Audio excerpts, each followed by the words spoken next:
Chapter 32. When I got there, it was all still and Sunday-like and hot and sunshiny. The hands was gone to the fields, and there was them kind of faint dronings of bugs and flies in the air that makes it seem so lonesome and like everybody's dead and gone. And if a breeze fans along and quivers the leaves, it makes you feel mournful, 'cause you feel like it's spirits whispering, spirits that's been dead ever so many years, and you always think they're talking about you. As a general thing, it makes a body wish he was dead too and done with it all.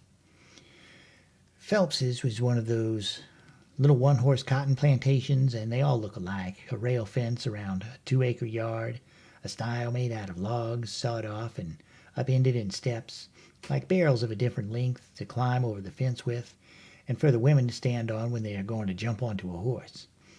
Some sickly grass patches in big yard, but mostly it was bare and smooth, like an old hat with the nap rubbed off. Big double log house for the white folks, hewed logs with the chinks stopped up with mud or mortar, and these mud stripes been whitewashed some time or another. Round log kitchen with a big broad open roof passage joining it to the house.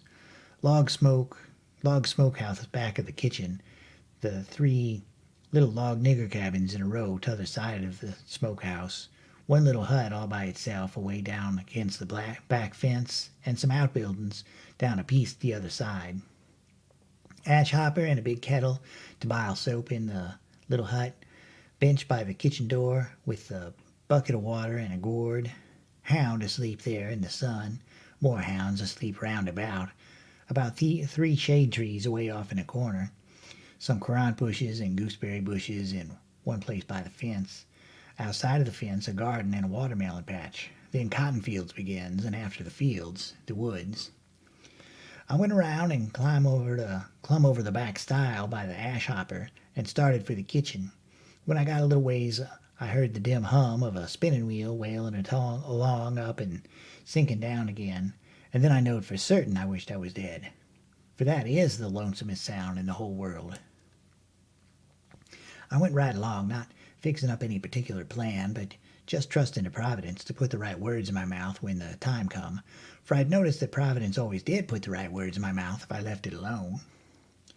When I got halfway, first one hound and then another got up and went for me, and of course I stopped and faced them and kept still, and such another powwow as they made. In a quarter of a minute I was kind of a hub of a wheel, as you may say, spokes made out of dogs.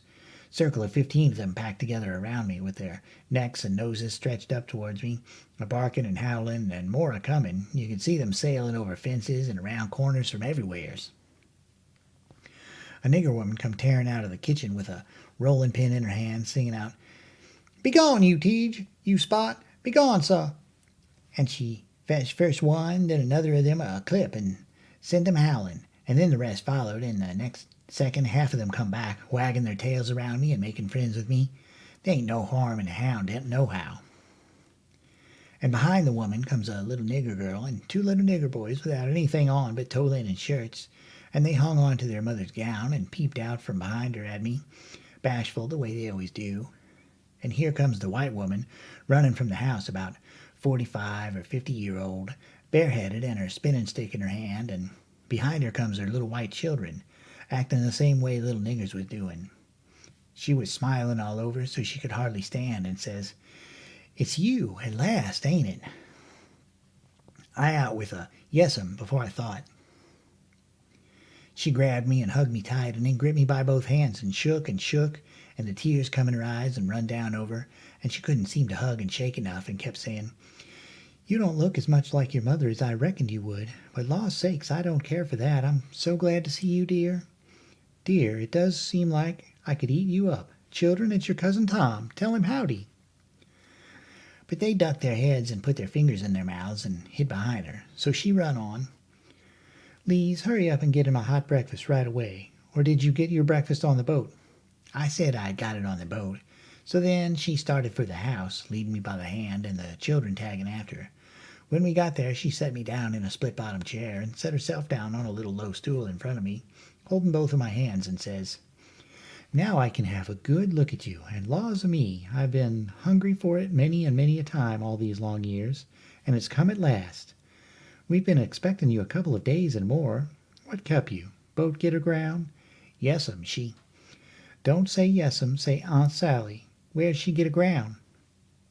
I didn't rightly know what to say because I didn't know whether the boat would be coming up the river or down, but I do a good deal on instinct, and my instinct said she would be coming up from down towards Orleans. That didn't help me much though, for I didn't know the names of bars down that way. I see I'd got to invent a bar or forget the name of the one we got aground on, or now I struck an idea and I fetched it out. It warn't the grounding that didn't keep us back but a little. We blowed out a cylinder head. Good gracious! Anybody hurt? No, killed the nigger. Well, it's lucky because sometimes people do get hurt. 2 years ago last Christmas, your Uncle Silas was coming up from New Orleans on the old Lally Rook, and she blowed out a cylinder head and crippled a man, and I think he died afterwards. He was a Baptist. Your Uncle Silas knowed a family in Baton Rouge that knowed his people very well. Yes, I remember now, he did die. Mortification set in, and they had to amputate him, but it didn't save him. Yes, it was mortification, that was it. He turned blue all over and died in the hope of a glorious resurrection. They say he was a sight to look at. Your uncle's been up to the town every day to fetch you, and he's gone again, not more'n an hour ago. He'll be back any minute now. You must have met him on the road, didn't you? Oldish man with a... No, I didn't see anybody, Aunt Sally. The boat landed just at daylight, and I left my baggage on the wharf boat and went looking around the town and out a piece in the country to put in the time and not get here too soon, so I came down the back way. Who'd you give the baggage to? Nobody. Why, child, it'll be stole. Not where I hid it, I reckon it won't, I says. How'd you get your breakfast so early on the boat? It was kinder thin ice, but I says, the captain see me standing around and told me I better have something to eat before I went ashore, so he took me in the Texas to the officers' lunch and give me all I wanted. I was getting so easy I couldn't listen good. I had my mind on the children all the time. I wanted to get them out to one side and pump them a little and find out who I was, but I couldn't get no show. Mrs. Phelps kept it up and run on so. Pretty soon she made the cold chills streak all down my back because she says, but here we're a-running on this way, and you hain't told me a word about Sis nor any of them. Now I'll rest my works a little, and you start up yourn. Just tell me everything. You tell me all about 'em, every one of 'em, and how they are, and what they're doing, and what they told you to tell me, and every last thing you can think of. Well, I see where I was up a stump, and up it good. Providence had stood by me thus far all right, but I was hard and tight aground now. I see it wasn't a bit of use to try to go ahead. I'd got to throw up my hand. So I says to myself, here's another place where I got to risk the truth. I opened my mouth to begin, but she grabbed me and hustled me in behind the bed and says, here he comes. Stick your head down lower. There, that'll do. You can't be seen now. Don't you let on you're here. I'll play a joke on him. Children, don't you say a word. I see I was in a fix now, but it warn't no use to worry. There warn't nothing to do but just hold still and try and be ready to stand under when the lightning struck. I had just one little glimpse of the old gentleman when he come in, then the bed hit him. Mrs. Phelps, she jumps for him and says, has he come? No, her husband says. Goodness gracious, she says. What in the world can have become of him? I can't imagine, says the old gentleman, and I must say it makes me dreadful uneasy. Uneasy, she says. I'm ready to go distracted. He must have come, and you've missed him along the road. I know it's so. Something tells me so. Why, Sally, I couldn't miss him along the road. You know that. But oh, dear, dear, what will Sis say? He must have come. You must have missed him. Oh, don't distress me any more than I'm already distressed. I don't know what in the world to make of it. I'm at my wit's end, and I don't mind acknowledging it. I'm right down scared. But there's no hope that he's come, for he couldn't have come and me miss him. Sally, it's terrible. Just terrible. Something's happened to the boat, sure. Why, Silas, look yonder up the road. Ain't that somebody coming? He sprung to the window at the head of the bed, and that gave Mrs. Phelps the chance she wanted. She stooped down quick at the foot of the bed and give me a pull, and out I come. And when he turned back from the window, there she stood, a-beaming and a-smiling like a house afire, and I standing pretty meek and sweaty alongside. The old gentleman stared and said, "Why, who's that?" "Who do you reckon 'tis?" "I ain't no idea." "Who is it?" "It's Tom Sawyer." By jings, I most slumped through the floor. But there warn't no time to swap knives. The old man grabbed me by the hand and shook and kept on shaking. And all the time how the woman did dance around and laugh and cry, and then how they both did fire off questions about Sid and Mary and the rest of the tribe. But if they was joyful, it wasn't nothing to how I was, for it was like being born again. I was so glad to find out who I was. Well, they froze to me for 2 hours, and at last, when my chin was so tired it couldn't hardly go on any more, I had told them more about my family, I mean the Sawyer family, than ever happened to any 6 Sawyer families. And I explained all about how we blowed out a cylinder head at the mouth of White River, and it took us 3 days to fix it, which was all right and worked first rate because they didn't know but what it would take to 3 days to fix it. If I'd have called it a bolt head, it would have done just as well. Now I was feeling pretty comfortable all down one side and pretty uncomfortable all at the other. Being Tom Sawyer was easy and comfortable, and it stayed easy and comfortable, till by and by I hear a steamboat coughing along down the river. Then I says to myself, suppose Tom Sawyer's come down on that boat, and suppose he steps in here any minute and sings out my name before I can throw him a wink to keep quiet. Well, I couldn't have it that way. It wouldn't do at all. I must go up the road and waylay him. So I told the folks I reckoned I would go up to the town and fetch down my baggage. The old gentleman was for going along with me, but I said no, I could drive the horse myself, and I'd rather he wouldn't take no trouble about me. Chapter 33. So I started for town in the wagon, and when I was halfway I see a wagon coming, and sure enough it was Tom Sawyer, and I stopped and waited till he come along. I says, "Hold on," and it stopped alongside, and his mouth opened up like a trunk and stayed so, and he swallowed 2 or 3 times like a person that's got a dry throat, and then says, "I hain't never done you no harm, you know that, so then what do you want to come back and haunt me for?" I says, "I hain't come back, I ain't been gone." When he heard my voice it righted him up some, but he warn't quite satisfied. He says, "Don't you play nothing on me, 'cause I wouldn't on you. Honest Injun now, you ain't a ghost?" "Honest Injun, I ain't," I says.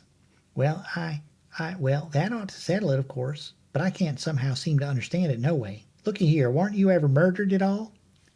"No, I weren't ever murdered at all. I played it on them. You come in here and feel of me if you don't believe me." So he done it, and that satisfied him, and he was that glad to see me again he didn't know what to do. And he wanted to know all about it right off because it was a grand adventure and mysterious, and so it hit him where he lived. But I said leave it alone till by and by, and told his driver to wait, and we drove off a little piece, and I told him the kind of fix I was in, and what did he reckon we better do? He said let him alone a minute and don't disturb him. So he thought, and pretty soon he says, "It's all right, I got it. Take my trunk in your wagon and let on it's yourn, and you turn back and fool along slow so as to get to the house about the time you ought to, and I'll go towards town a piece and take a fresh start and get there a quarter or a half an hour after you, and you needn't let on you to know it's me at first." I says, "All right, but wait a minute. There's one more thing, a thing that nobody don't know but me, and that is there's a nigger here that I'm a-trying to steal out of slavery, and his name is Jim, old Miss Watson's Jim." He says, "What? Why, Jim is—" He stopped and went to study, and I says, "I know what you'll say. You'll say it's dirty, low-down business, but what if it is? I'm low-down, and I'm a-going to steal him, and I want you to keep mum, and not let on. Will you?" His eyes lit up, and he says, "I'll help you steal him." Well, I let go all holts then, like I was shot. It was the most astonishing speech I ever heard, and I'm bound to say Tom Sawyer felt considerable in my estimation, only I couldn't believe it. Tom Sawyer, a nigger stealer? "Oh, shucks," I says, "you're joking." "I ain't joking neither." "Well, then," I says, "joking or no joking, if you hear anything said about a runaway nigger, don't forget to remember that you don't know nothing about him, and I don't know nothing about him." Then we took the trunk and put it away in my wagon, and he drove off his way and I drove mine. But of course I forgot all about driving slow on accounts of being glad and full of thinking, so I got home a heap too quick for that length of a trip. The old gentleman was at the door, and he says, "Why, this is wonderful. Whoever would have thought it was in that mare to do it. I wish we'd a timed her. And she hain't sweated a hair. Not a hair. It's wonderful. Why, I wouldn't take $100 for that horse now. I wouldn't, honest. And yet I'd sold her for 15 before, and thought 'twas all she's worth." That's all he said. He was the innocentest, best old soul I ever see. But it warn't surprising, because he warn't only just a farmer, he was a preacher too, and had the little one-horse log church down back of the plantation, which he built it himself at his own expense for a church and a schoolhouse, and never charged nothing for his preaching, and it was worth it too. There was plenty other farmer preachers like that, and done the same way down south. In about half an hour Tom's wagon drove up to the front stile, and Aunt Sally, she see it through the window, because it was only about 50 yards, and says, "Why, there's somebody come. I wonder who 'tis. Why do I believe it's I do believe it's a stranger, Jimmy. That's one of the children. Run and tell Lees to put on another plate for dinner." Everybody made a rush for the front door, because, of course, a stranger don't come every year, and so he lays over yaller fever for interest, and when he does come, Tom was over the stile and starting for the house. The wagon was spinning up the road for the village, and we was all bunched in the front door. Tom had his store clothes on and an audience, and that was always nuts for Tom Sawyer. In them circumstances it warn't no trouble for him to throw in an amount of style that was suitable. He warn't a boy to meeky along up that yard like a sheep. No, he came important like the ram. When he got a front of us, he lifts up his hat ever so gracious and dainty, like it was the lid of a box that had butterflies asleep in it, and he didn't want to disturb them, and says, "Mr. Archibald Nichols, I presume?" "No, my boy," says the old gentleman. "I'm sorry to say your driver has deceived you. Nichols's place is down a matter of 3 miles more. Come in, come in." Tom, he took a look back over his shoulder and says, "Too late. He's out of sight. Yes, he's gone, my son, and you must come in and eat your dinner with us, and then we'll hitch up and take you down to Nichols's. Oh, I can't make you so much trouble. I couldn't think of it. I'll walk. I don't mind the distance." "But we won't let you walk. It wouldn't be Southern hospitality to do it. Come right in." "Oh, do," says Aunt Sally. "It ain't a bit of trouble to us, not a bit in the world. You must stay. It's a long, dusty 3 mile, and we can't let you walk. And besides, I've already told them to put on another plate when I seen you coming, so you mustn't disappoint us. Come right in and make yourself at home." So Tom, he thanked them very hearty and handsome, and let himself be persuaded and come in. And when he was in, he said he was a stranger from Hicksville, Ohio, and his name was William Thompson, and he made another bow. Well, he run on and on and on, making stuff up about Hicksville and everybody in it he could invent. I getting a little nervous and wondering how this was going to help me out of my scrape. And at last, still talking along, he reached over and kissed Aunt Sally right on the mouth, and then settled back again in his comfortable chair and was going on talking. But she jumped up and wiped it off with the back of her hand and says, "You audacious puppy." He kind of looked hurt and says, "I'm surprised at you, ma'am. Why, what do you reckon I am? I've a good notion to take and say, what do you mean by kissing me?" He looked kind of humble and says, "I didn't mean nothing, ma'am. I didn't mean no harm. I thought you'd like it." "Why, you born fool." She took up the spinning stick, and it looked like it was all she could do to keep from giving him a crack with it. "What made you think I'd like it?" "Well, I don't know, only they told me you would." "They told you I would? Whoever's told you's another lunatic. I never heard the beat of it. Who's they?" "Why, everybody. They all said so, ma'am." It was all she could do to hold it in, and her eyes snapped and her fingers worked like she wanted to scratch him, and she says, "Who's everybody? Out with their names, or there'll be an idiot short." He got up and looked distressed and fumbled his hat and says, "I'm sorry, and I weren't expecting it. They told me to. They all told me to. They all said kiss her and said she'd like it. They all said it, every one of them. But I'm sorry, ma'am, and I won't do it no more. I won't, honest." You won't you? Well, I should reckon you won't. No, I'm honest about it. I won't ever do it again till you ask me. Till I ask you? Well, I never see the beat of it come in my born days. I lay you'll be the Methuselah numbskull of creation before I ever ask you or the likes of you. Well, he says, it does surprise me so. I can't make it out somehow. They said you would, and I thought you would, but he stopped and looked around slow like he wished he could run across a friendly eye somewheres, and fetched up on the old gentleman's and says, "Didn't you think she'd like me to kiss her, sir?" "Why, no, no, I believe I didn't." Then he looks on around the same way to me and says, "Tom, didn't you think Aunt Sally'd open her arms and say, 'Sid Sawyer'?" "My land," she says, breaking in and jumping for him. "You impudent young rascal, to fool a body so!" And it was going to hug him, but he fended her off and says, "No, not until you've asked me first." So she didn't lose no time, but asked him and hugged him and kissed him over and over again, and then turned him over to the old man, and he took what was left. And after that they got a little quiet again. She says, "Why, dear me, I never see such a surprise. We weren't looking for you at all, but only Tom. Sis never wrote to me about anybody coming but him." "It's because I weren't intended for any of us to come but Tom," he says. "But I begged, and at the last minute she let me come too. So, coming down the river, me and Tom thought it would be a first-rate surprise for him to come here to the house first, and for me to by and by tag along and drop in and let on to be a stranger. But it was a mistake, Aunt Sally. This ain't no healthy place for a stranger to come."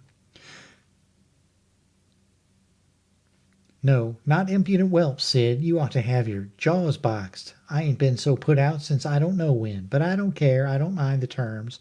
I'd be willing to stand 1,000 such jokes to have you here. Well, to think of that performance. I don't deny it. I was most putrefied with astonishment when you give me that smack."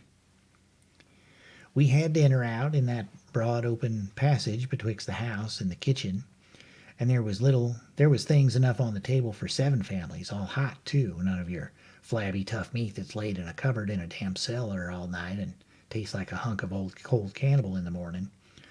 Uncle Silas, he asked a pretty long blessing over it, but it was worth it, and it didn't cool a bit, neither, the way I've seen them kind of interruptions do lots of times. There was a considerable good deal of talk all the afternoon, and me and Tom was on the lookout all the time, but it warn't no use. They didn't happen to say nothing about any runaway nigger, and we was afraid to try to work up to it. But at supper at night, one of the little boys says, "Pa, mayn't Tom and Sid and me go to the show?" "No," says the old man. "I reckon there ain't going to be any, and you couldn't go if there was, because the runaway nigger told Burton and me all about that scandalous show. And Burton said he would tell the people, so I reckon they've drove the audacious loafers out of town before this time." So there it was, but I couldn't help it. Tom and me was to sleep in the same room and bed, so being tired, we bid good night and went up to bed right after supper, and clumb out of the window and down the lightning rod and shoved for the town, for I didn't believe anybody was going to give the king and the duke a hint, and so if I didn't hurry up and give them one, they'd get into trouble sure. On the road, Tom told me all about how it was reckoned I was murdered, and how Pap disappeared pretty soon and didn't come back no more, and what a stir there was when Jim run away. And I told Tom all about our Royal Nonsuch rapscallions, and as much of the raft voyage as I had time to, and as we struck into town, and up through the middle of it, it was as much as half after 8. Then here comes a raging rush of people with torches, and an awful whooping and yelling and banging tin pans and blowing horns, and we jumped to one side to let them go by.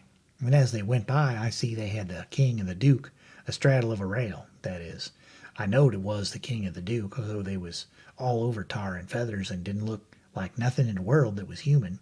Just looked like a couple of monstrous big soldier plumes. Well, it made me sick to see it, and I was sorry for them poor pitiful rascals. It seemed like I couldn't ever feel any hardness against them any more in the world.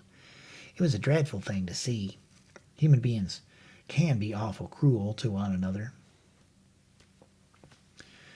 We see it was too late, couldn't do no good. We asked some stragglers about it, and they said everybody went to the show looking very innocent and laid low and kept dark till the poor old king was in the middle of his cavortings on the stage. Then somebody give a signal, and the house rose up and went for them. So we poked along back home, and I warn't feeling so brash as I was before, but kind of ornery and humble and to blame somehow, though I hadn't done nothing. But that's always the way. It don't make no difference whether you do right or wrong. A person's conscience ain't got no sense, and it just goes for him anyway. If I had a yaller dog that didn't know no more than a person's conscience does, I would poison him. It takes up more room than all the rest of a person's insides, and yet ain't no good nohow. Tom Sawyer, he says the same. Chapter 34.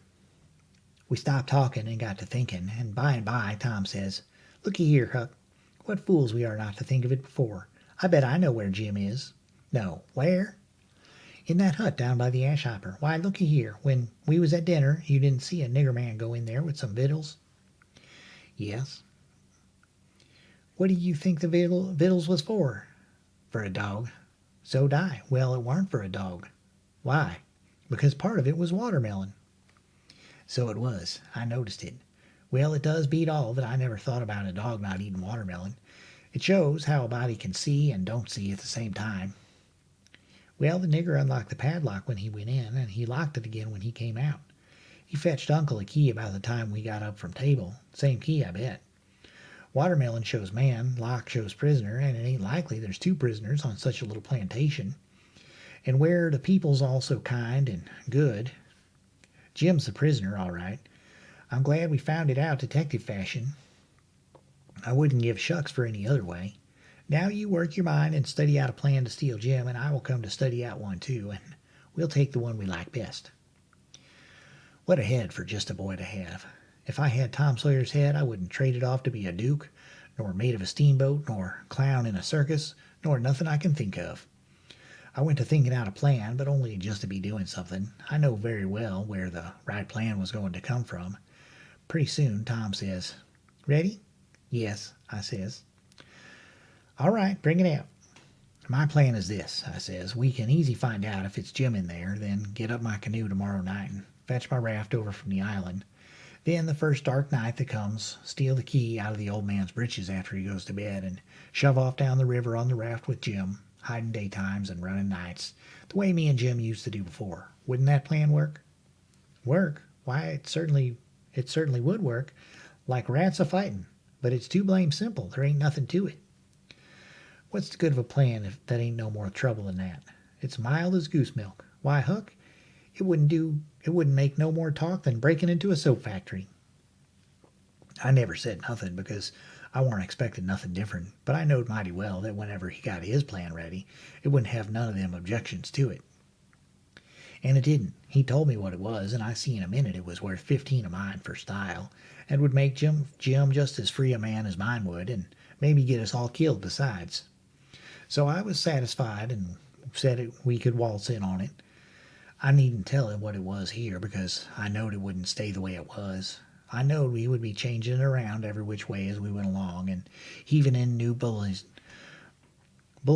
when we got a chance, and that's what we done. Well, one thing was dead sure, and that was that Tom Sawyer was in earnest, and was actually going to help steal that nigger out of slavery. That was the thing that was too many for me. Here was a boy that was respectable and well brung up, and had a character to lose, and folks at home that had characters, and he was bright and not leather-headed, and knowing and not ignorant, and not mean but kind, and yet here he was without any more pride or rightness or feeling than to stoop to this business and make himself a shame, and his family a shame, before everybody. I couldn't understand it no way at all. It was outrageous, and I knowed I ought to just up and tell him so, and so be his true friend and let him quit the thing right where he was and save himself. And I did start to tell him, but he shut me up and says, "Don't you reckon I know what I'm about? Don't I generally know what I'm about?" "Yes." "Didn't I say I was going to help steal the nigger?" "Yes." "Well, then, that's all he said, and that's all I said. There warn't no use to say any more, because when he said he'd do a thing, he always done it. But I couldn't make out how he was willing to go into this thing, so I just let it go and never bothered no more about it. If he was bound to have it so, I couldn't help it.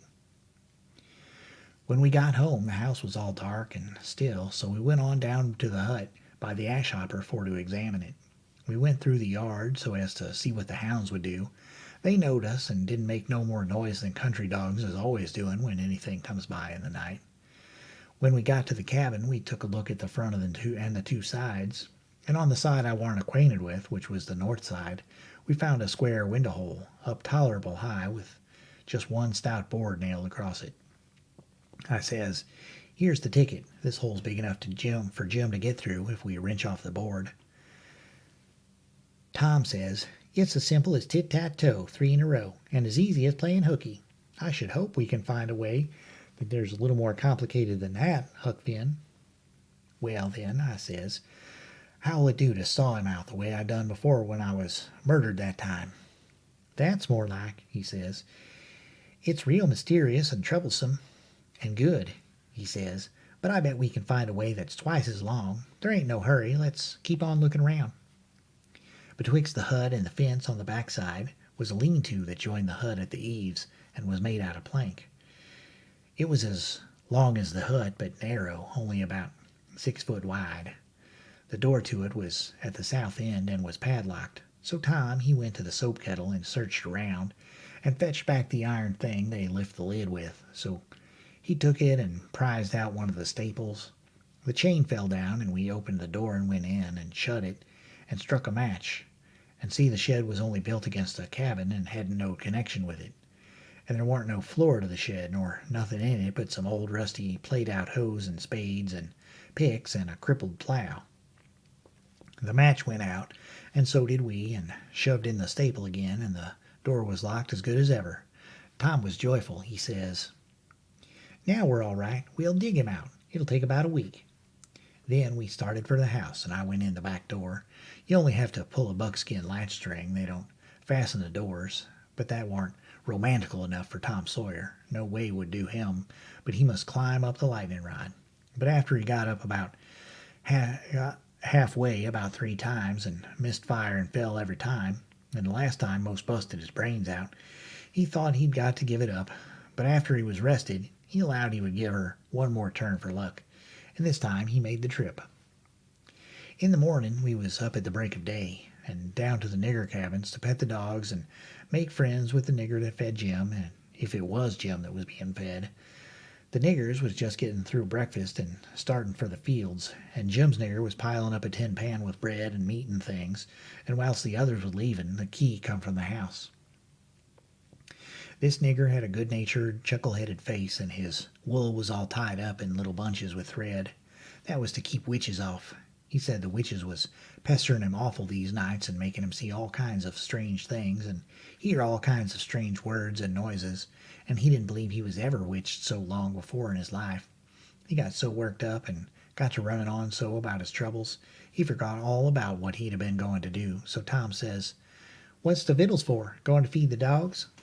The nigger kind of smiled and smiled around gradually over his face like when you have a brickbat in a mud puddle, and he says, "Yes, Mars said, a dog. Curus dog, too. Does you want to go and look at him?" "Yes." I hunch Tom and whispers, "You're going right here in the daybreak? That warn't the plan." "No, it warn't, but it's the plan now." So drat him, we went along, but I didn't like it much. When we got in, we couldn't hardly see anything, it was so dark, but Jim was there, sure enough, and he could see us, and he sings out, "Why, Huck, and good land, isn't that Mr. Tom?" I just knowed how it would be. I just expected it. I didn't know nothing to do, and if I had, I couldn't have done it, because that nigger busted in and says, "Why, the gracious sakes, do you know the gentleman?" We could see pretty well now. Tom, he looked at the nigger, steady and kind of wondering, and says, "Does who know us?" "Why, this here runaway nigger." "I don't reckon he does, but what put that into your head?" "What put it dar? Didn't he just this minute sing out like he knowed you?" Tom says, in a puzzled kind of a way, "Well, that's mighty curious. Who sung out? When did he sing out? What did he sing out?" And turns to me perfectly calm and says, "Did you hear anybody sing out?" Of course, there warn't nothing to be said but one thing, so I says, "No, I ain't heard nobody say nothing." Then he turns to Jim and looks him over like he never seen him before and says, "Did you sing out?" "No, sir," says Jim. "I hain't said nothing, sir." "Not a word?" "No, sir, I hain't said a word." "Did you ever see us before?" "No, sir, not as I knows on."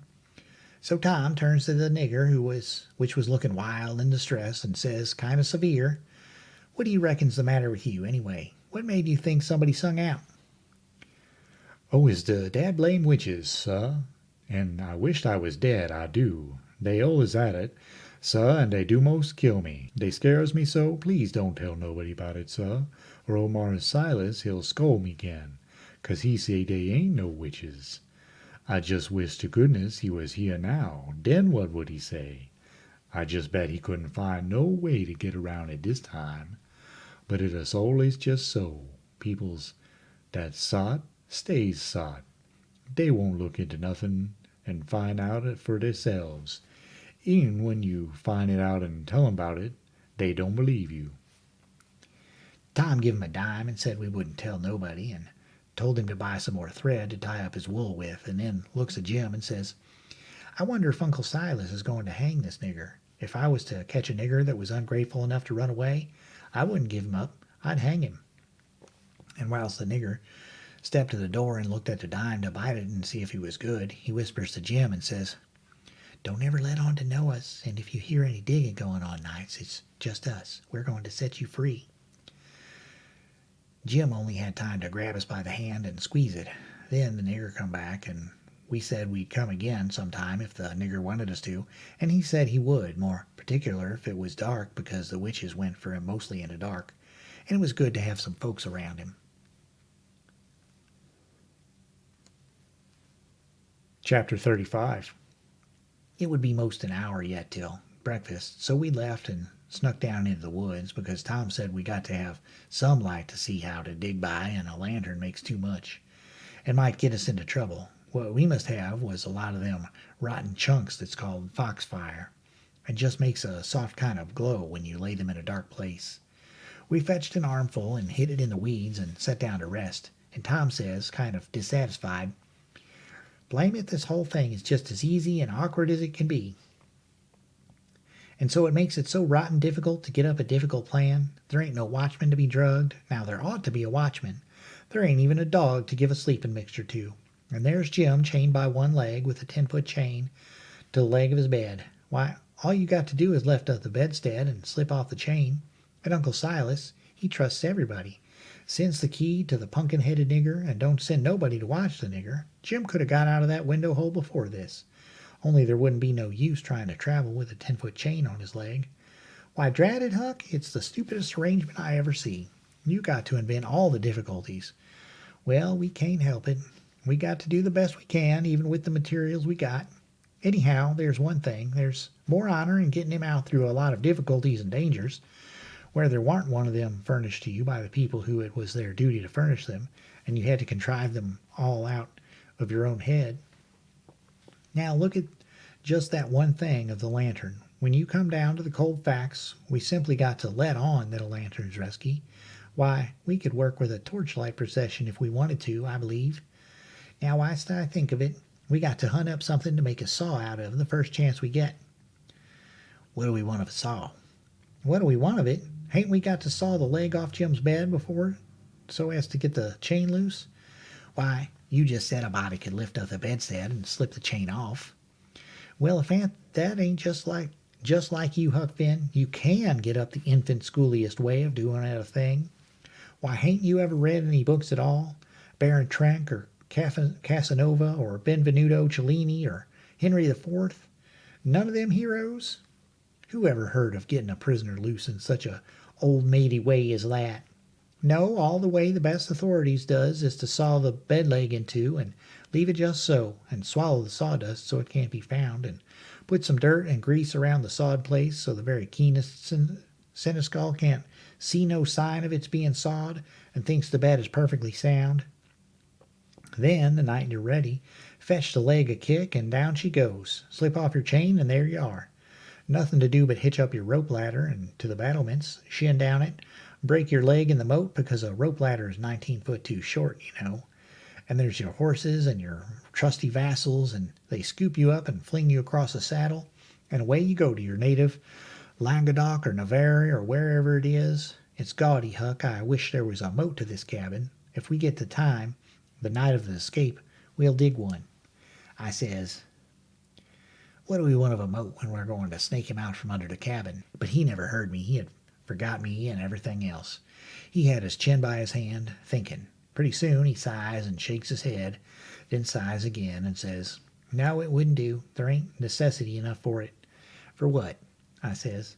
Why, I saw Jim's leg off, he says. Good land, I says. Why, there ain't no necessity for it, and what would you want to saw his leg off for, anyway? Well, some of the best authorities has done it. They couldn't get the chain off, so they just cut their hand off and shoved. And a leg would be better still, but we just got to let that go. There ain't necessity enough in this case, and besides, Jim's a nigger and wouldn't understand the reasons for it, and that's how it's the custom in Europe, so we'll let it go. But there's one thing, he can have a rope ladder. We can tear up our sheets and make him a rope ladder easy enough, and we can send it to him in a pie. It's mostly done that way, and I've had worse pies. Why, Tom Sawyer, how you talk, I says. Jim ain't got no use for a rope ladder. He has got use for it. How you talk. You better say you don't know nothing about it. He's got to have a rope ladder. They all do. What in the nation can he do with it? Do with it? He can hide it in his bed, can't he? That's what they all do, and he's got to, too. Huck, you don't ever seem to want to do anything that's regular.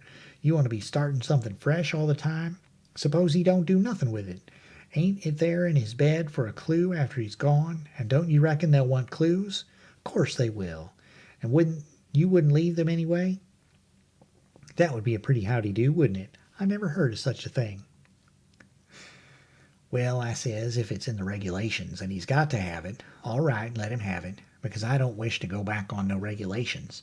But there's one thing, Tom Sawyer, if we go to tearing up our sheets to make Jim a rope ladder, we're going to get into trouble with Aunt Sally, just as sure as you're born.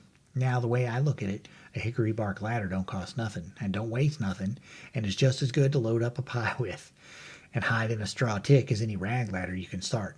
And as for Jim, he ain't had no experience, and so he don't care what kind of a... Oh, shucks, Huck Finn, if I was as ignorant as you, I'd keep still. That's what I'd do. Who ever heard of a state prisoner escaping by a hickory bark ladder? Why, it's perfectly ridiculous.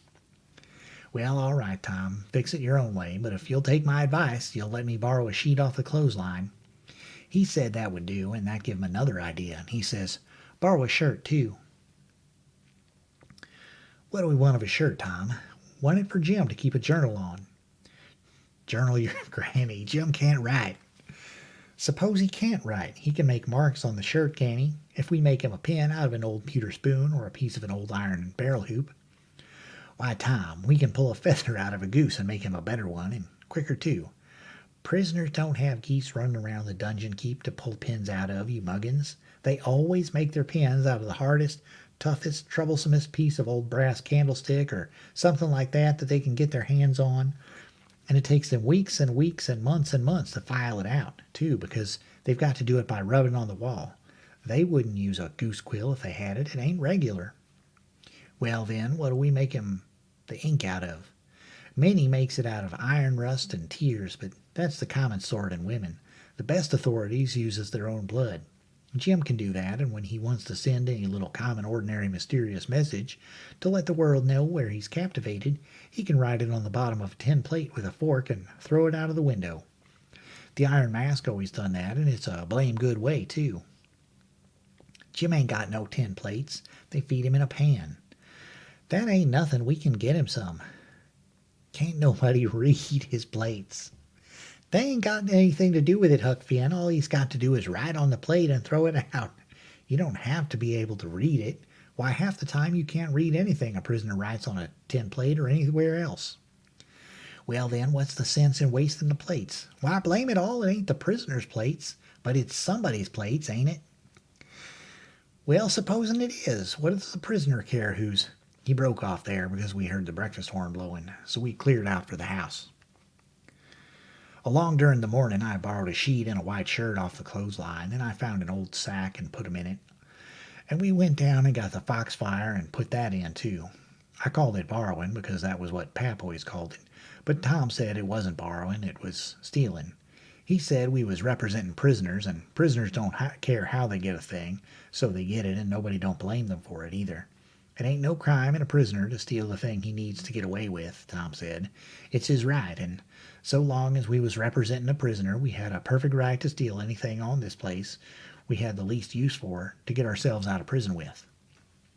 He said if we weren't prisoners, it would be a very different thing, and nobody but a mean, ornery person would steal when he weren't a prisoner. So we allowed we would steal everything there was that come handy, and yet he made a mighty fuss one day after that when I stole a watermelon out of the nigger patch and eat it, and he made me go and give the niggers a dime without telling them what it was for. Tom said that what he meant was we could steal anything we needed. Well, I says, I needed that watermelon, but he said I didn't need it to get out of prison with. There's where the difference was. He said if I'd wanted it to hide a knife in and smuggle it to Jim to kill the Seneschal with, it would have been all right. So I let it go at that, but I couldn't see no advantage in my representing a prisoner if I got to sit down and chaw over a lot of gold leaf distinctions like that every time I see a chance to hog a watermelon. Well, as I was saying, we waited that morning till everybody was settled down to business and nobody in sight around the yard. Then Tom he carried the sack into the lean-to, whilst I stood off a piece to keep watch. By and by he comes out, and we went and sat down on the woodpile to talk. He says, "Everything's all right now except tools, and that's easy fixed." "Tools?" I says. "Yes. Tools for what?" "Why, to dig with. We ain't going to gnaw him out, are we?" "Ain't them old crippled picks and things in there good enough to dig a nigger out with?" He turns on me, looking pity enough to make a body cry, and says, "Huck Finn, how did you ever hear of a prisoner having picks and shovels and all the modern conveniences in his wardrobe to dig himself out with? Now I want to ask you, if you got any reasonableness in you at all, what kind of a show would that give him to be a hero? Why, they might as well lend him the key and done with it. Picks and shovels. Why, they wouldn't furnish 'em to a king." "Well, then," I says, "if we don't want the picks and shovels, what do we want? A couple of case knives to dig the foundations out from under that cabin with?" "Yes." "Confound it, it's foolish, Tom. It don't make no difference how foolish it is. It's the right way, and it's the regular way, and there ain't no other way that I ever heard of. And I've read all the books that gives any information about these things. They always dig out with a case knife, and not through dirt, mind you. Generally it's through solid rock, and it takes them weeks and weeks and weeks and forever and ever. Why, look at one of them prisoners in the bottom dungeon of the Castle d'If in the harbor of Marseille that dug himself out that way. How long was he at it, you reckon?" "I don't know." "Well, guess." "I don't know, a month and a half." 37 year, and he come out in China. That's the kind. I wish the bottom of this fortress was solid rock. Jim don't know nobody in China. What's that got to do with it? Neither did that other fellow. But you're always a wandering off on a side issue. Why can't you stick to the main point?" "All right, I don't care where he comes out, just so he comes out, and Jim don't either, I reckon. But there's one thing, anyway. Jim's too old to be dug out with a case knife. He won't last." "Yes, he will last, too. You don't reckon it's going to take 37 years to dig out through a dirt foundation, do you? How long will it take, Tom?" "Well, we can't risk being as long as we ought to, because it mayn't take very long for Uncle Silas to hear from down there by New Orleans. He'll hear Jim ain't from there, then his next move will be to advertise Jim or something like that. So we can't risk being as long digging him out as we ought to. By rights, I reckon we ought to be a couple of years, but we can't, things being so uncertain. What I recommend is this, that we really dig right in as quick as we can, and after that we can let on to ourselves that we was at it 37 years. Then we can snatch him out and rush him away the first time there's an alarm. Yes, I reckon that'll be the best way." "Now there's sense in that," I says. "Letting on don't cost nothing. Letting on ain't no trouble, and if it's any object I don't mind letting on. We was at it 150 year. It wouldn't strain me none after I got my hand in. So I'll mosey along now and smooch a couple of case knives." "Smooch 3, he says. we want one to make a saw out of. Tom, if it ain't run regular and you're religious to suggest it, I says. There's an old rusty saw blade around yonder, sticking under the weatherboard and behind the smokehouse. He looked kind of weary and discouraged like and says, it ain't no use to try to learn you nothing, Huck. Run along and smooch the knives, 3 of 'em. So I done it. Chapter 36. As soon as we reckoned everybody was asleep that night, we went down the lightning rod and shut ourselves up in the lean-to and got out our file of foxfire and went to work. We cleaned everything out of the way, about 4 or 5 foot along the middle of the bottom log. Tom said he was right behind Jim's bed now, and we dig in under it. And when we got through there, couldn't nobody in the cabin ever know there was any hole there, because Jim's counterpin hung down most of the ground, and you'd have to raise it up and look under to see the hole. So we dug and dug with the case knives till most midnight, and then we was dog tired and our hands was blistered, and yet you couldn't see we'd done anything hardly. At last I says, this ain't no 37-year job, this is a 38-year job, Tom Sawyer. He never said nothing, but he sighed, and pretty soon he stopped digging, and then for a good little while I knowed that he was thinking, and he says, it ain't no use, Huck, it ain't a-going to work. If we was prisoners it would, because then we'd have as many years as we wanted, and no hurry, and we wouldn't get but a few minutes to dig every day while they was changing watches, and so our hands wouldn't get blistered, and we could keep it up right along, year in and year out, and do it right, and the way it ought to be done. But we can't fool around, we got to rush, we ain't got no time to spare. If we was to put in another night this way, we'd have to knock off for a week and let our hands get well. Couldn't touch a case knife with them sooner. Well, then what do we do, Tom? I'll tell you, it ain't right, and it ain't moral, and I wouldn't like it to get out, but there ain't only just the one way. We got to dig 'em out with the picks, and let on it's the case knives. Now you're talking, I says. Your head gets leveler and leveler all the time, Tom Sawyer, I says. Picks is the thing, moral or no moral, and as for me, I don't care shucks for the morality of it nohow. When I start in to steal a nigger or a watermelon or a Sunday school book, I ain't no ways particular about how it's done so and so. What I want is my nigger, or what I want is my watermelon, or what I want is my Sunday school book. And if a pick's the handiest thing, that's the thing I'm going to dig that nigger or that watermelon or that Sunday school book out with. And I don't give a dead rat what the authorities thinks about it nother. Well, he says, there's excuse for picks and letting on in a case like this. If it weren't so, I wouldn't approve of it. Nor I wouldn't stand by and see the rules broke, because right is right and wrong is wrong. And a body ain't got no business doing wrong when he ain't ignorant and knows better. It might answer for you to dig Jim out with a pick without any letting on, because you don't know no better. But it wouldn't be for me, because I do know better. Give me a case knife. He had his own by him, but I handed him mine. He flung it down and says, give me a case knife. I didn't know just what to do, but then I thought. I scratched around among the old tools and got a pickaxe and give it to him, and he took it and went to work and never said a word. He was always just that particular, full of principle. So then I got a shovel, and we picked and shoveled, turnabout, and made the fur fly. We stuck to it about half an hour, which was as long as we could stand up, but we had a good deal of a hole to show for it. When I got upstairs, I looked out the window and see Tom doing his level best with the lightning rod, but he couldn't come it. His hands was so sore. At last he says, it ain't no use, it can't be done. What do you reckon I better do? Can't you think of no way? Yes, I says, but I reckon it ain't regular. Come up the stairs and let on it's a lightning rod. So he done it. Next day, Tom stole a pewter spoon and a brass candlestick in the house for to make some pins for Jim out of, and 6 tallow candles, and I hung around the nigger cabins and laid for a chance and stole 3 tin plates.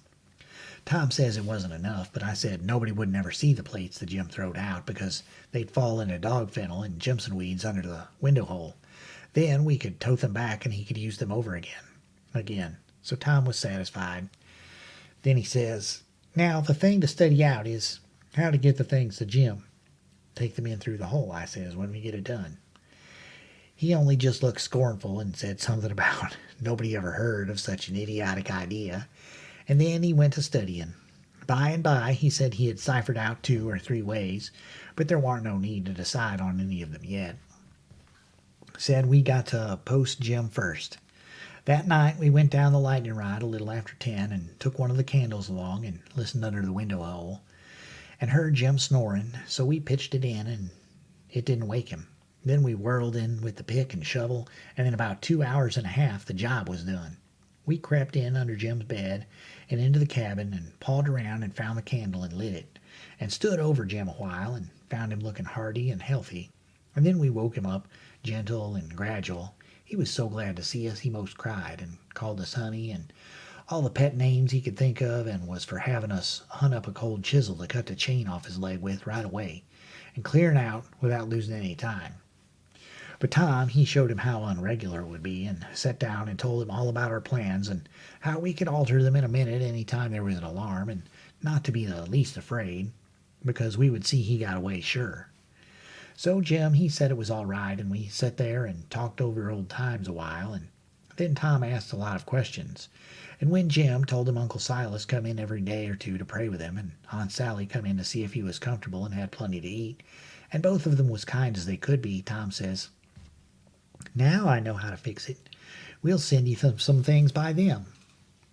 I said, "Don't do nothing of the kind. It's one of the most jackass ideas I ever struck." But he never paid no attention to me, went right on, and it was his way when he got his plans set.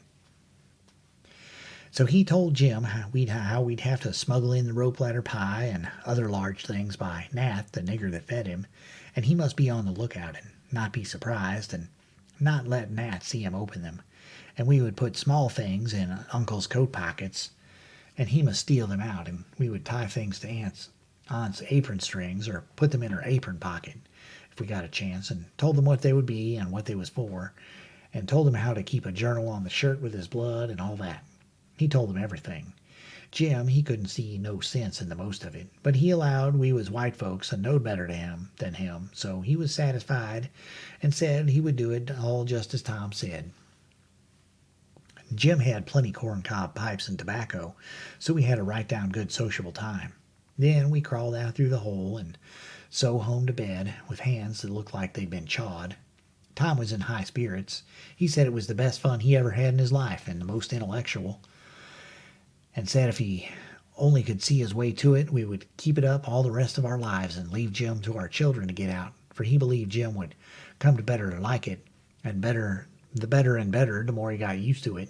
He said that in that way it could be strung out as much as 80 a year, and he would be the best time on record. And he said it would make us all celebrated that had a hand in it. In the morning we went out to the woodpile and chopped up the brass candlestick into handy sizes, and Tom put them and the pewter spoon in his pocket. Then we went to the nigger cabins, and while I got Nat's notice off, Tom shoved a piece of candlestick into the middle of a corn pone that was in Jim's pan, and we went along with Nat to see how it would work out, and it worked just noble. When Jim bit into it, it most smashed all his teeth out. There warn't ever anything could have worked better. Tom said so himself. Jim, he never let on, but what it was only just a piece of rock or something, that's always getting into bread, But after that, he never into nothing but what he jabbed his fork into it 3 or 4 places first. And whilst we was a standing there in the dimmish light, here comes a couple of the hounds bulging in from under Jim's bed, and they kept piling in till there was 11 of them, and there warn't hardly room in there to get your breath. By jings, we forgot to fasten the lean-to door. The nigger Nat, he only just hollered witches once and keeled over on the floor amongst the dogs and begun to groan like he was dying. Tom jerked the door open and flung out a slab of Jim's meat, and the dogs went for it, and in 2 seconds he was out himself and back again and shut the door. And I knowed he'd fix that other door too. Then he went to work on the nigger, coaxing him and petting him and asking him if he'd been imagining he saw something again. He raised up and blinked his eyes around and said, "Mars Sid, you'll say I's a fool, but if I didn't believe I see most a million dogs or devils or summin, I wished I'd may die right here in these tracks. I did most surely, Mars Sid. I felt 'em. So they was all over me. Dad fetch it, I just wished I could get my hands on one of them der witches just once. Only just once is it's all I'd asked, but mostly I wish they'd let me alone, I does. Tom says, "Well, I tell you what I think. What makes them come here just at this runaways niggers breakfast time? It's because they're hungry. That's the reason. You make them a witch pie. That's the thing for you to do." But my land, Mars Sid, how I's goin' to make a witch pie? I don't know how to make it. I hain't never heard er such a thing before. "Well, then I'll have to make it myself." Will you do it, honey? Will you? I'll wush up the ground on your foot, I will. "All right, I'll do it, seeing it's you and you've been good to us and showed us the runaway nigger. But you got to be mighty careful. When we come around, you turn your back, and then whatever we've put in the pan, don't you let on you see it at all, and don't you look when Jim unloads the pan. Something might happen. I don't know what, and above all, don't you handle the witch things." Handle? Handle 'em, Mars Sid. What is you talking about? I wouldn't lay the weight or my finger on 'em. Not for $10,100,000,000,000, I wouldn't. Chapter 37. That was all fixed. So then we went away and went to the rubbish pile in the backyard where they keep the old boots and rags and pieces of bottles and torn out tin things and all such truck, and scratched around and found an old tin washpan and stopped up the holes as well as we could to bake the pie in, and took it down cellar and stole it full of flour and started for breakfast, and found a couple of shingle nails that Tom said would be handy for a prisoner to scrabble his name and sorrows on the dungeon walls with, and dropped one of them in Aunt Sally's apron pocket, which was hanging on a chair, and t'other we stuck in the band of Uncle Silas's hat, which was on the bureau, because we heard the children say their pa and ma was going to the runaway nigger's house this morning, and then went to breakfast. And Tom dropped the pewter spoon in Uncle Silas's coat pocket, and Aunt Sally wasn't come yet, so we had to wait a little while. And when she come down, she was hot and red and cross and couldn't hardly wait for the blessing. And then she went to sluicing out coffee with one hand and cracking the handiest child's head with her thimble with the other, and says, "I've hunted high and I've hunted low, and it does beat all what has become of your other shirt." My heart fell down amongst my lungs and livers and things, and a hard piece of corn crust started down my throat after it got met on the road with a cough, and that was shot across the table and took one of the children in the eye and curled him up like a fishing worm, and let a cry out of him the size of a war whoop. And Tom, he turned kinder blue around the gills, and it all amounted to a considerable state of things for about a quarter of a minute, or as much as that. And I would have sold out for half price if there was a bidder. But after that we was all right again. It was the sudden surprise of it that knocked us so kind of cold. Uncle Silas, he says, "It's most common and uncommon curious. I can't understand it.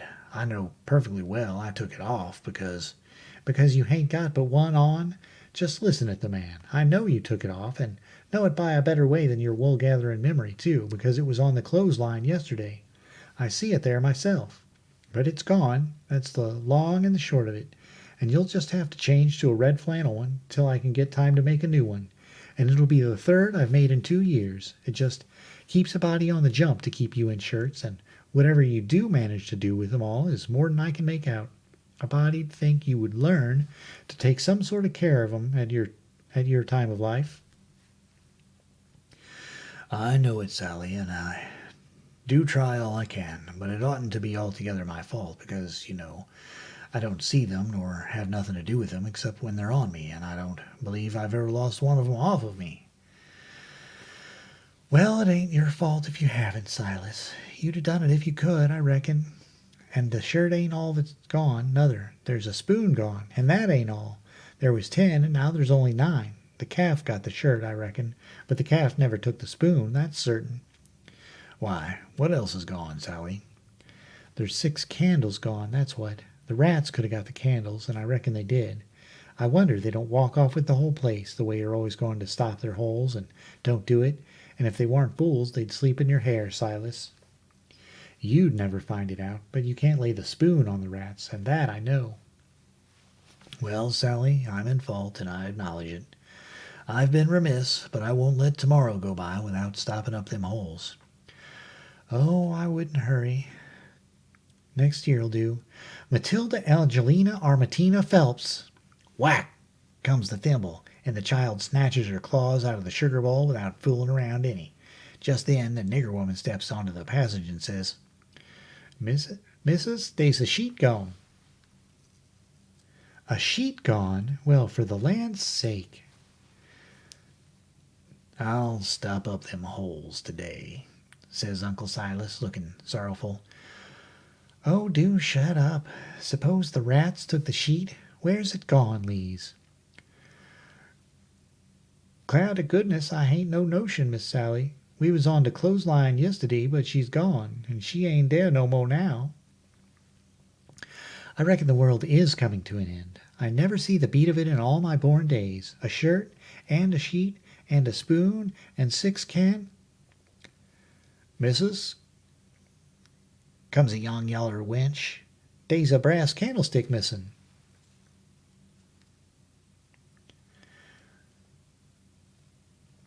Clear out from here, you hussy, or I'll take a skillet to ye. Well, she was just a bilin'. I begun to lay for a chance. I reckoned I would sneak out and go for the woods till the weather moderated.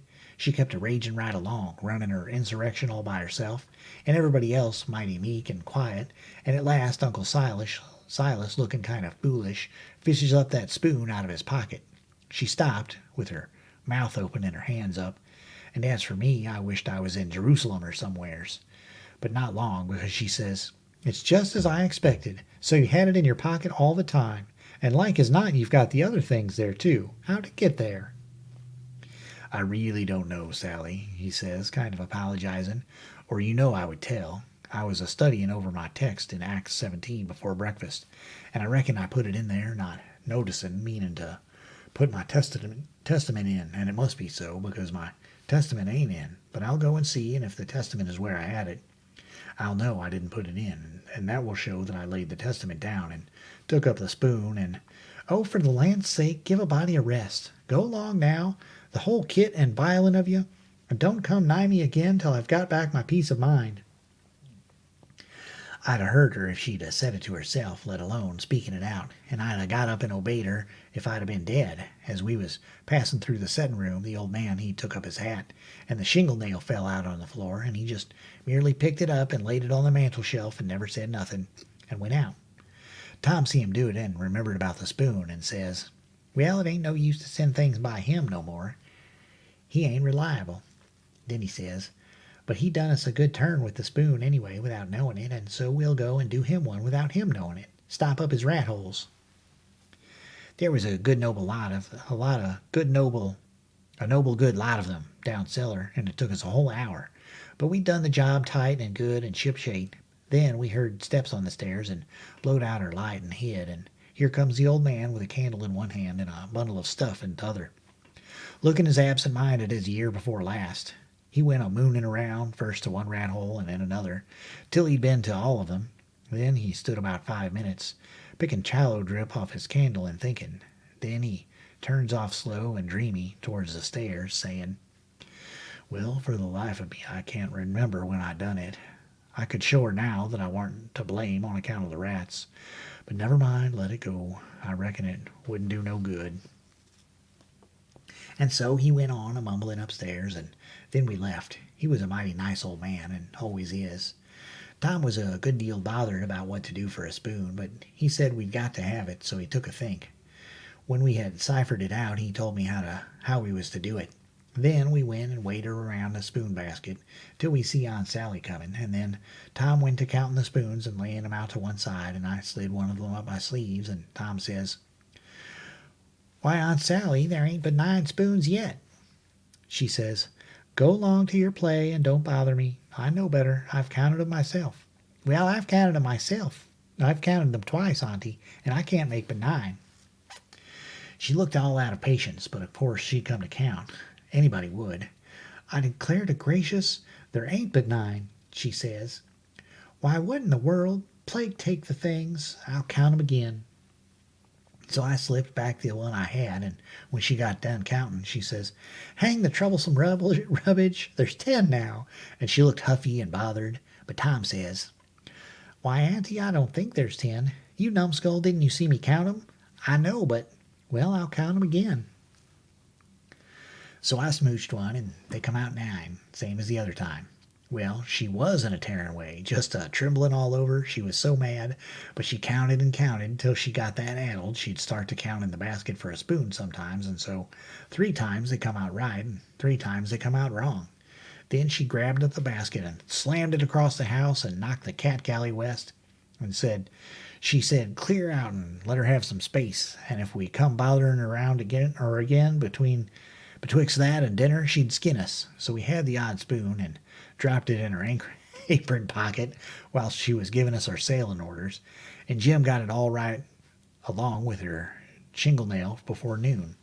We was very well satisfied with this business, and Tom allowed it was worth twice the trouble it took, because he said now she couldn't ever count them spoons twice alike again to save her life, and wouldn't believe she'd counted them right if she did, and said that after she'd about counted her head off for the next 3 days, he judged she'd give it up and offer to kill anybody that wanted her ever to count them any more.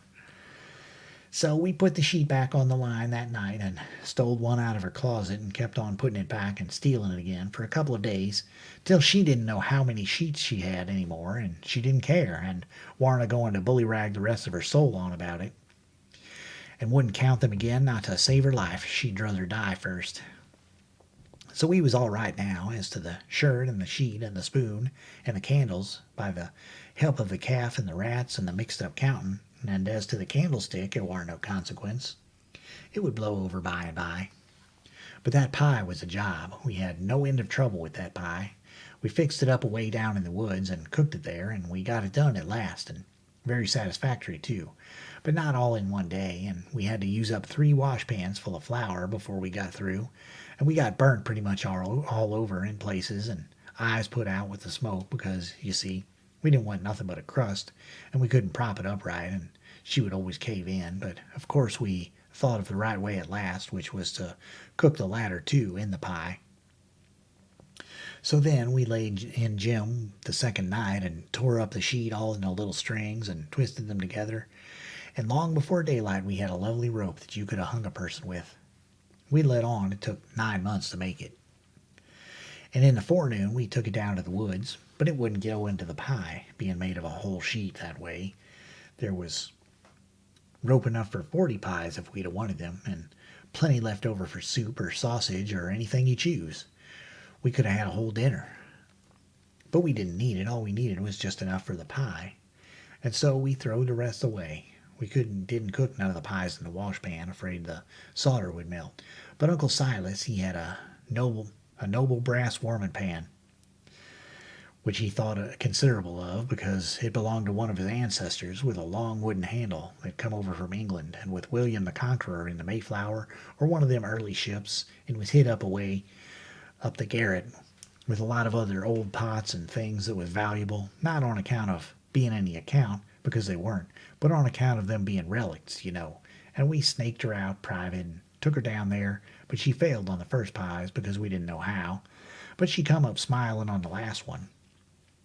We took and lined her with dough and set her in the coals and loaded her up with rag rope and put on a dough roof and shut down the lid and put hot embers on top and stood off 5 foot with the long handle, cool and comfortable, and in 15 minutes she turned out a pie that was satisfaction to look at.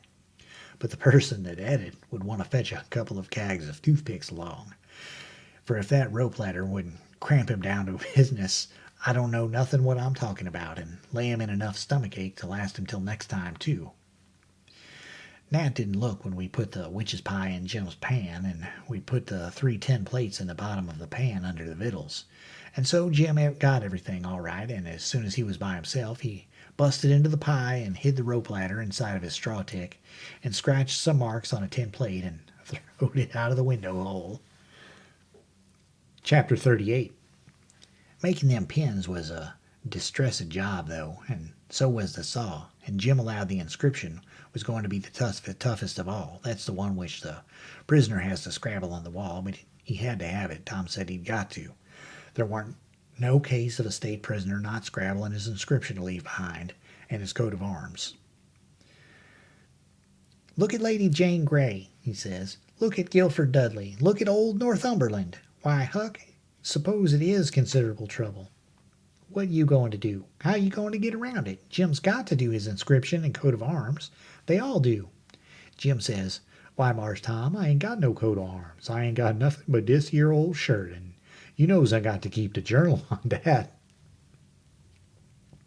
Oh, you don't understand, Jim. A coat of arms is very different.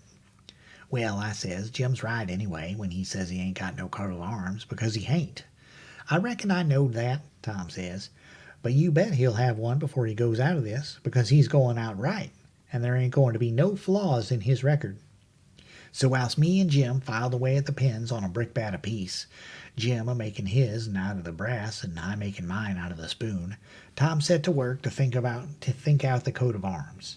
By and by he said he'd struck so many good ones he didn't hardly know which to take, but there was one which he reckoned he'd decide on. He says, on the scutcheon we'll have a bend, or in the dexter base a saltare Murray in the fess, with a dog, couchant for the common charge, and under his foot a chain embattled for slavery, with a chevron vert in a chief engrailed, and 3 infected lines on a field azure, with nombral points rampant on a dancet indented crest, a runaway nigger sable, with his bundle over his shoulder on a bar sinister, and a couple of gules for support, which is you and me motto, Magior Freda minore auto. Got it out of a book, means more haste the less speed. Gee willikins, I says, but what does the rest of it mean? We ain't got no time to bother over that, he says. We got to dig in like all get out. Well, anyways, I says, what's some of it? What's a fess? A fess is, you don't need to know what a fess is. I'll show you how to make it when he gets to it. Shucks, Tom, I says, I think you might tell a person. What's a bar sinister? Oh, I don't know, but he's got to have it. All the nobility does. That was just his way. If it didn't suit him to explain a thing to you, he wouldn't do it. You might pump him a week. It wouldn't make no difference. He'd got all that coat of arms business fixed, so now he started in to finish up the rest of that part of the work, which was to plan out a mournful inscription. Jim said Jim got to have one, like they all done, so he made up a lot and wrote them out on a paper and read them off so. 1. Here captive busted, heart busted. 2. Here a poor prisoner, forsook by the world and friends, fretted in sorrow for life. 3. Here a lonely heart broke, and a worn spirit went to its rest after 37 years of solitary captivity. 4. Here, homeless and friendless, after 37 years of bitter captivity, perished a noble stranger, natural son of Louis XIV. Tom's voice trembled whilst he was reading them, and he most broke down. When he got done, he couldn't no way make up his mind which one for Jim to scrabble onto the wall. They was all so good, but at last he allowed he would let him scrabble them all on. Jim said it would take him a year to scrabble such a lot of truck onto the logs with a nail, but he didn't know how to make letters. But Tom said he would block them out for him, and then he wouldn't have nothing to do but just follow the lines. Then, pretty soon, he says, come to think, the logs ain't a-going to do. They don't have log walls in a dungeon. We got to do the inscriptions into a rock. We'll fetch a rock. Jim said the rock was worse than the logs. He said it would take him such a pison long time to dig them into a rock he wouldn't ever get out. But Tom said he would help him do it. Then he took a look to see how me and Jim was getting along with the pens. It was most pesky tedious hard work, and slow, and didn't give my hands no show to get well of the sores, and we didn't seem to make no headway hardly, so Tom says, I know how to fix it. We got to have a rock for the coat of arms and mournful inscriptions, and we can kill 2 birds with that same rock. There's a gaudy big grindstone down the mill, and we'll smooch it and carve the things on it, and file out the pens and the saw on it, too. It warn't no slouch of an idea, and it warn't no slouch of a grindstone, nother, but we allowed we'd tackle it. It warn't quite midnight yet, so we cleared out for the mill, leaving Jim at work. We smooched the grindstone and set out to roll her home, but it was a most nation-tough job. Sometimes, do what we couldn't keep her from falling over, and she come mighty near smashing us every time. Tom said she was going to get one of us, sure, before we got through. We got her halfway, and then we was plumb played out, most drowned with sweat. We see it warn't no use. We got to go and fetch Jim. So he raised up his bed and slid the chain off of the bed leg and wrapped it round and round his neck, and we crawled out through the hole and down here. And Jim and me laid into that grindstone and walked her along like nothing. And Tom superintended. He could out superintend any boy I ever see. He knowed how to do everything. Our hole was pretty big, but it warn't big enough to get the grindstone through. But Jim, he took the pick and soon made it big enough. Then Tom marked out them things on it with the nail, and Jim set to work on them with the nail for a chisel and an iron bolt from the rubbish and a lean-to for a hammer, and told him to work till the rest of his candle quit on him, and then he could go to bed and hide the grindstone under his straw tick and sleep on it. Then we helped him fix his chain back on the bed leg and was ready for bed ourselves. But Tom thought of something and says, "You got any spiders in here, Jim?" "No, sir, thanks to goodness I hain't, Mars Tom." "Well, all right, we'll get you some." "But bless you, honey, I don't want none. I's afeard of 'em. I'd just as soon have a rattlesnake around." Tom thought a minute or two and says, "It's a good idea, and I reckon it's been done. It must have been done. It stands to reason. Yes, it's a prime good idea. Where could you keep it?" "Keep what, Mars Tom?" "Why, a rattlesnake." "The goodness gracious alive, Mars Tom! Why, if they was a rattlesnake to come in here, I'd take and bust right out through that log wall, I would, with my head." "Why, Jim, you wouldn't be afraid of it after a little. You could tame it." "Tame it?" "Yes, easy enough. Every animal is grateful for kindness and petting, and they wouldn't think of hurting a person that pets them. Any book will tell you that. You try, that's all I ask. Just try for 2 or 3 days. Why, you can get him so in a little while that he'll love you and sleep with you and won't stay away from you a minute, and will let you wrap him round your neck and put his head in your mouth." "Please, Mars Tom, don't talk so. I can't stand it. He'd let me shove his head in my mouth for a favor, hain't it? I lay he'd wait a powerful long time 'fore I asked him, and no more 'n dat I don't want him to sleep with me." "Jim, don't act so foolish. A prisoner's got to have some kind of a dumb pet, and if a rattlesnake ain't ever been tried, why, there's more glory to be gained in being your being the first to ever try it than any other way you could ever think of to save your life." "Why, Mars Tom, I don't want no such glory. Snake take and bite Jim's chin off, den where's the glory? No, sir, I don't want no such doin's." "Blame it, can't you try? I only want you to try. You needn't keep it up if it don't work." "But the trouble all done if the snake bite me while I's a tryin' him. Mars Tom, I's willin' to tackle most anything that ain't onreasonable. But if you and Huck fetches a rattlesnake in here for me to tame, I's gwine to leave, that's sure." "Well, then, let it go. Let it go if you're so bullheaded about it. We could get you some garter snakes, and you can dye some buttons on their tails and let on they're rattlesnakes. And I reckon that'll have to do." "I can't stand them, Mars Tom, but blame if I couldn't get along without 'em. I tell you dat. I never knowed before 'twas so much bother and trouble to be a prisoner." "Well, it always is when it's done right. You got any rats around here?" "No, sir, I ain't seed none." "Well, we'll get you some rats." "Why, Mars Tom, I don't want no rats. Dey's the lamdastest critters to stirb a body and rustle around over him and bite his feet when he's tryin' to sleep I ever see. No, sir, gimme garter snakes if I's got to have 'em, but don't gimme no rats. I hain't got no use for 'em, scasely." "But, Jim, you've got to have 'em. They all do. So don't make no more fuss about it. Prisoners ain't ever without rats. There ain't no instance of it. And they train them and pet them and learn them tricks, and they get to be as sociable as flies. But you got to play music to them. You got anything to play music on?" "I hain't got nothing but a coast comb and a piece of paper and a juice harp. But I reckon they wouldn't take no stock in a juice harp." "Yes, they would. They don't care what kind of music it is. A juice harp, plenty good enough for a rat. All animals like music. In a prison, they dote on it, especially painful music, and you can't get no other kind out of a juice harp. It always interests them. They come out to see what's the matter with you. Yes, you're all right. You're fixed very well. You want to sit on your bed nights before you go to sleep and early in the mornings and play your juice harp. Play The Last Link is Broken. That's the thing that'll scoop a rat quicker than anything else. And when you've played about 2 minutes, you'll see all the rats and the snakes and spiders and things begin to feel worried about you and come, and they'll just fairly swarm over you and have a noble good time."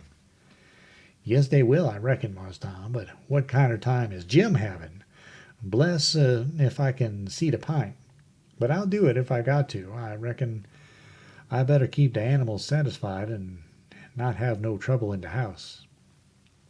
Tom waited to think it over and see if there wasn't nothing else, and pretty soon he says, "Oh, there's one thing I forgot. Could you raise a flower here, do you reckon?" I don't know, but maybe I could, Mars Tom. But it's tolerable dark in here, and I ain't got no use for no flower, nohow, and she'd be a powerful sight of trouble. Well, you try it anyway. Some other prisoners has done it. One of them big cattail-looking mullein stalks would grow in here, Mars Tom, I reckon, but she wouldn't be worth half the trouble she'd cause. Don't you believe it. We'll fetch you a little one, and you plant it in the corner over there and raise it. And don't call it mullein. Call it pitchiola. That's its right name when it's in a prison, and you don't want to water it with your tears. Why, I got plenty of spring water, Mars Tom. Well, you don't want spring water. You want to water it with your tears. It's the way they always do. Why, Mars Tom, I lay I can raise one of them mullein stalks twice with spring water, while there's another one starting one with tears. That ain't the idea. You got to do it with tears. She'll die on my hands, Mars Tom, she surely will, 'case I don't scarcely ever cry. So Tom was stumped, but he studied it over and then said Jim would have to worry along the best he could with an onion. He promised he would go to the nigger cabins and drop one private in Jim's coffee pot in the morning. Jim said he would just soon have tobacco in his coffee and found so much fault with it, and with the work and bother of raising the mullein and Jews harping the rats and petting and flattering up the snakes and spiders and things, on top of all the other work he had to do on pens and inscriptions and journals and things, which made it more trouble and worry and responsibility to bring a prisoner than anything he ever undertook, that Tom most lost all patience with him and said he was just loading down with more gaudier chances than a prisoner ever had in the world to make a name for himself, and yet he didn't know enough to appreciate them, and they was just about wasted on him. So Jim, he was sorry, and said he wouldn't behave so no more, and then me and Tom shoved for bed. Chapter 39. In the morning we went up to the village and bought a wire rat trap and fetched it down and unstopped the best rat hole, and in about an hour we had 15 of the bulliest kind of ones, and then we took it and put it in a safe place under Aunt Sally's bed. But while we was going for spiders, little Thomas Franklin, Benjamin Jefferson, Alexander Phelps found it there and opened the door of it to see if the rats would come out. And they did, and Aunt Sally, she come in, and when we got back she was standing on top of the bed raising Cain, and the rats was doing what they could to keep off the dull times for her. So she took and dusted us both with the hickory, and we was as much as 2 hours catching another 15 or 16, drat that meddlesome cub, and they weren't the likeliest, nother, because the first haul was the best pick of the flock. I never see a likelier lot of rats than what that first haul was. We got a splendid stock of sorted spiders and bugs and frogs and caterpillars and one thing or another, and we liked to got a hornet's nest, but we didn't. The family was at home. We didn't give it right up, but stayed with them as long as we could, because we allowed we'd tire them out, or they'd got to tire us out, and they done it. Then we got alicampane and rubbed on the places and was pretty near all right again, but couldn't set down convenient. And so we went for the snakes and grabbed up a couple of dozen garters and house snakes and put them in a bag and put it in our room, and by that time it was supper time and a rattling good honest day's work. And hungry? Oh no, I reckon not, and there weren't a blessed snake up there when we got back. We didn't half tie the sack, and they worked out somehow and left. But it didn't matter much, because they was still on the premises somewheres. So we judged we could get some of them again. No, there weren't no real scarcity of snakes about the house for a considerable spell. You'd see them dripping from the rafters and places every now and then, and they generally landed on your plate or down the back of your neck, and most of the time where you didn't want them. Well, they was handsome and striped, and there warn't no harm in a million of them, but that never made no difference to Aunt Sally. She despised snakes, be the breed what they might, and she couldn't stand them no way you could fix it. And every time one of them flopped down on her, it didn't make no difference what she was doing. She would just lay that work down and lie down. I never see such a woman, and you could hear her whoop to Jericho. he couldn't get her to take a hold of one of them with the tongs, and if she turned over and found one in bed, she would scramble out and lift a howl that you would think the house was afire. She disturbed the old man so that he said he could most wish there had never been no snakes created. Why, after every last snake had been gone clear out of the house for as much as a week, Aunt Sally warn't over it yet. She warn't near over it. When she was setting thinking about something, you could touch her on the back of her neck with a feather, and she would jump right out of her stockings. It was very curious. But Tom said all women was just so. He said they was made that way for some reason or another. We got a licking every time one of our snakes come in her way, and she allowed these lickings weren't nothing to do. Nothing to what she would do if we ever loaded up the place with them again. I didn't mind the lickings because they didn't amount to nothing, but I minded the trouble we had to lay in another lot. But we got them laid in and all the other things, and you never see a cabin as blithesome as Jim's was when they'd all swarmed out for music and go for him. Jim didn't like the spiders, and the spiders didn't like Jim, and so they'd lay for him and make it mighty warm for him. And he said that between the rats and the snakes and the grindstone there warn't much room in the bed for him, scasely, and when there was, a body couldn't sleep, it was so lively. And it was always lively, he said, because they never all slept at one time, but took turnabout, so when the snakes was asleep, the rats was on deck, and then when the rats turned in, the snakes come on watch. So he always had one gang under him in his way, and the other having a circus over him. And if he got up to hunt a new place, the spiders would take a chance at him as he crossed over. He said if he ever got out at this time, he would never be a prisoner again, not for a salary. Well, by the end of 3 weeks, everything was in pretty good shape. The shirt was sent in early in a pie, and every time a rat bit Jim, he would get up and write a little in his journal whilst the ink was fresh. The pins was made, the inscriptions and so on was all carved on the grindstone. The bed leg was sawed in two, and we had ate up the sawdust, and it give us a most amazing stomach ache. We reckoned we was all going to die, but didn't. It was the most undigestible sawdust I ever see, and Tom said the same. But as I was saying, we got all the work done now, and at last, and we was all pretty much fagged out too, but mainly Jim. The old man had wrote a couple of times to the plantation below Orleans to come and get their runaway nigger, but hadn't got no answer, because there weren't no such plantation. So he allowed he would advertise Jim in the St. Louis and the New Orleans newspapers, and when he mentioned the St. Louis ones, they give me the cold shivers, and I see we hadn't no time to lose. So Tom said, now for the anonymous letters. What's them, I says. Warnings to the people that something is up. Sometimes it's done one way, sometimes another, but there's always somebody spying around that gives notice to the governor of the castle. When Louis the 16th was going to light out of the Tuileries, a servant girl done it. It's a very good way, and so is the anonymous letters.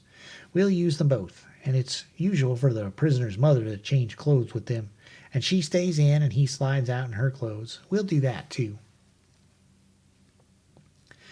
But looky here, Tom, what do we want to warn anybody for that something's up? Let them find it out for themselves. It's their lookout. Yes, I know, but you can't depend on them. It's the way they've acted from the very start, left us to do everything. They're so confiding and then mullet-headed that they don't take notice of nothing at all. So if we don't give them notice, there won't be nobody or nothing to interfere with us. And so after all our hard work and trouble, this escape will go off perfectly flat. Won't amount to nothing. Won't be nothing to it. Well, as for me, Tom, that's the way I'd like. Shucks, he says, and looks disgusted. So I says, but I ain't going to make no complaint. Any way that suits you suits me. What you going to do about the servant girl? You'll be her. You'll slide in the middle of the night and hook that yaller girl's frock.